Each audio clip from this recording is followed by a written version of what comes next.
টানা ভারী বৃষ্টিপাত ও উজান থেকে নেমে আসা পাহাড়ি ঢলে তলিয়ে গেছে রাঙামাটি জেলার বাঘাইছড়ি, লংদু, জুরাছড়ি ও বিলাইছড়ি উপজেলার নিচু এলাকা। এতে প্রায় ৩০,০০০ মানুষ পানিবন্দী হয়ে পড়েছে। বাঘাইছড়ি উপজেলার ৮টি ইউনিয়নের মধ্যে বঙ্গতলী, মারিশা, রূপকারী, খোদমারা, বাঘাইছড়ি ও আমতলী ইউনিয়নের অনেক গ্রাম ও ফসলের মাঠ পানিতে তলিয়ে গেছে। এছাড়া বাঘাইছড়ি পৌর এলাকার ৯টি ওয়ার্ডের মধ্যে ৫টি ওয়ার্ড পানিতে তলিয়ে বন্ধ হয়ে গেছে অভ্যন্তরীণ সড়ক যোগাযোগ ব্যবস্থা। কাচলং নদী ও কাপ্তাই হ্রদের পানি বৃদ্ধির ফলে এই নিচু এলাকাগুলো প্লাবিত হয়েছে।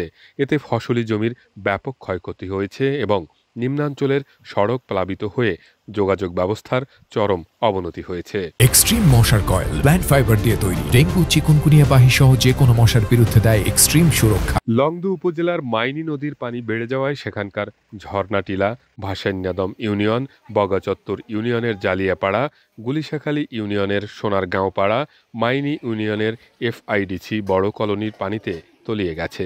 বিলাইছড়ি উপজেলার ধূপপারছড়া, বহতলী, বাঙ্গালকাটা এলাকাসহ নদী তীরবর্তী নিম্নাঞ্চলগুলোতেও কাপ্তাই হ্রদের পানি প্রবেশ করেছে।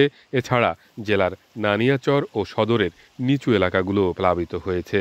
আমরা খাইলে তো না খাই রয়েছি, ভাত টাত খাইতে পারি না, রুটি এনে বর্তমানে খাইতে আসছি।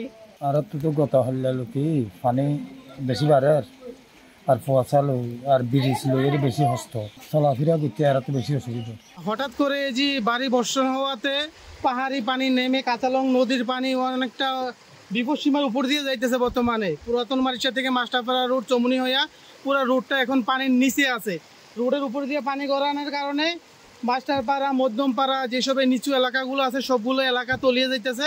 মানুষের প্রচুর ফসল নষ্ট হয়ে গেছে অলরেডি, আর যেগুলো আছে এগুলো আশা নাই, সবগুলো নষ্ট হয়ে যাবে। বড় ধরনের ক্ষতির সম্মুখীন হবে আমাদের বাঘাইছড়ির যে নিচু এলাকার মানুষগুলো আছে সবাই। বাড়ি বর্ষণের কারণে পাহাড়ের ধস এবং পাহাড়ির পানি লাইমে এই এলাকা সব ডুবে গেছে।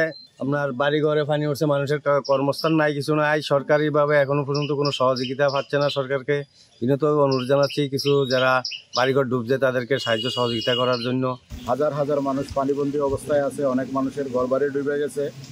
উদ্ধারের ব্যবস্থাও করা উচিত। আমরা রাজনৈতিকভাবে চেষ্টা করতেছি তাদেরকে উদ্ধার করে আশ্রয় কেন্দ্র নেওয়ার জন্য এবং প্রশাসনের দৃষ্টি আকর্ষণ করছি ওনারাও যাতে ব্যবস্থা নেয়। এদিকে উজান থেকে নেমে আসা পাহাড়ি ঢল এবং কাপ্তাই হ্রদ এলাকায় বৃষ্টিপাতের কারণে হ্রদের পানি অব্যাহত থাকায় কাপ্তাই বাঁধের 16টি গেট এবার চতুর্থ দফায় 3 ফুট পর্যন্ত খুলে দেওয়া হয়েছে।